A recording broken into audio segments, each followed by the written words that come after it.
So, when you picture a public park, what do you see? Green grass, kids playing on the swings, maybe a quiet bench, just a nice, simple escape from all the noise, right? Well, it might seem simple, but the story behind our parks, it's anything but. It's actually a story filled with conflicts, a struggle for control, and a real battle over what public space is even for. I mean, what if I told you that our parks weren't originally designed for fun, but for control? That all those beautiful, peaceful landscapes weren't just about giving you a place to relax, but were actually a tool for shaping how people behave? And look, this isn't just some crazy conspiracy theory. We've got this quote from the historian Dorchetta E. Taylor, who points out that throughout the 19th century, parks were important instruments of enlightenment and social control.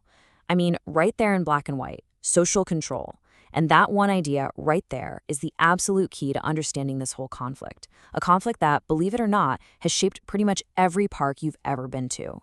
Okay, so let's dive into the elite vision for these parks, what they called moral landscapes. To really get this, we've got to rewind the clock, right? Back to the mid-1800s. This is when the first huge city parks, like New York Central Park, were being dreamed up. And the people behind them, well, they had a very, very specific idea of what they were doing. The whole philosophy was called pastoral transcendentalism. Yeah, I know, it's a mouthful, but the idea behind it is actually pretty simple. The designers truly believed that if they could build these perfect, manicured countryside-style landscapes smack in the middle of a chaotic city, it would have this tranquilizing influence on people. But here's the key thing. This wasn't about wild, messy nature. No, this was about a totally controlled, carefully designed version of it, meant to calm everyone down. And what's so wild is how open they were about this. I mean, look at this list of what parks were supposed to do. You've got moral upliftment, sure, but right there, plain as day, social control. And, get this, to induce better attitudes towards work. Can you believe that? They wanted the park to make you a better, more obedient worker. So this really wasn't some hidden agenda. It was literally the whole point.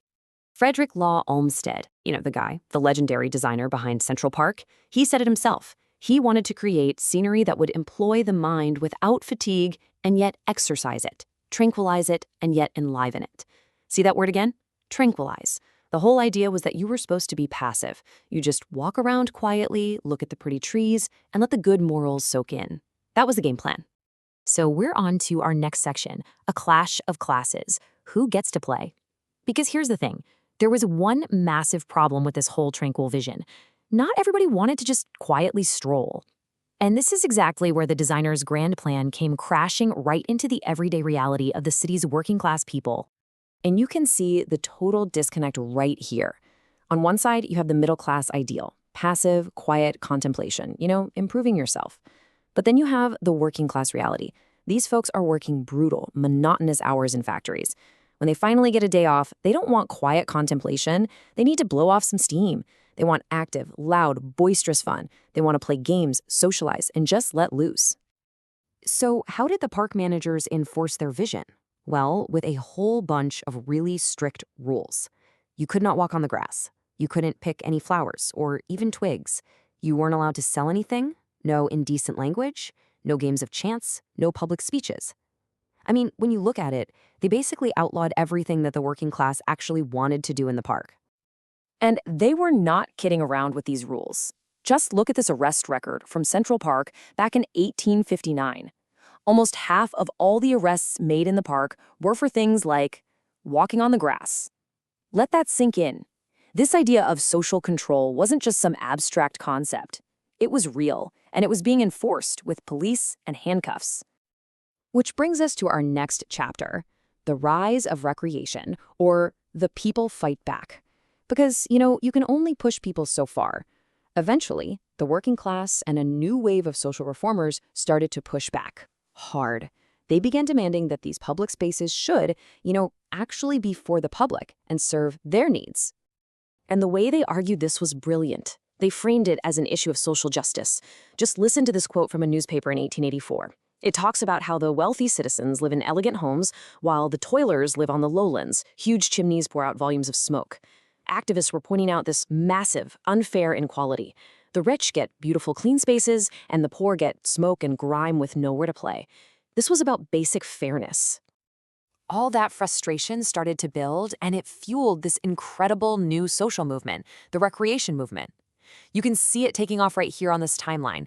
It starts with something small, the very first sand garden for kids in Boston in 1885, then a playground in Chicago, then a whole bunch of recreation centers. And before you know it, by 1906, there's a national organization, the Playground Association of America. This thing just exploded. And here's a really interesting twist. A lot of the leaders of this movement were actually middle-class women, and they kind of believed in moral uplift too, just like the original park designers. But their whole approach was different. They didn't see running around and playing as a bad thing. They saw it as a way to make immigrant kids healthier, cleaner, and build their character. So for them, playgrounds were the tools for improvement, not quiet lawns. Okay, so let's talk about the synthesis, the park we know today. What happens when you have these two totally opposite ideas about what a park should be, the quiet, pastoral dream versus the loud, active recreation movement? What happens when they smash into each other? Well, you get a compromise. You get a blend of the two. And that compromise is basically the park that we all know and love today. You can really break down the whole evolution into these 4 steps. It's pretty cool. First, you've got that original idea, the pastoral ideal, all quiet and passive. Then, step 2, the class conflict kicks off because the working class wants to, actually play. That conflict then sparks step 3, the recreation movement, which starts pushing for playgrounds and ball fields. And that all leads to the final step, the modern compromise, where our parks become these multi-use spaces that try to do a little bit of everything. And you know what? All that public pressure, it actually worked. It was so powerful that even the original guy, Frederick Law Olmsted, the one who was all about tranquilizing recreation, he eventually changed his tune. Towards the end of his career, he started designing parks that actually included things like sports fields. He had to admit that this was what people really wanted and needed. So really, think about this. The next time you're in a park, just stop and look around. When you see one of those perfect, quiet lawns for just sitting and thinking, right next to a noisy, chaotic, wonderful playground full of screaming kids, you're not just looking at a park. You're looking at the living result of a 150-year-old battle. It's right there. And it really makes you wonder, right? Even today, who are our public spaces for? And who gets to make that decision?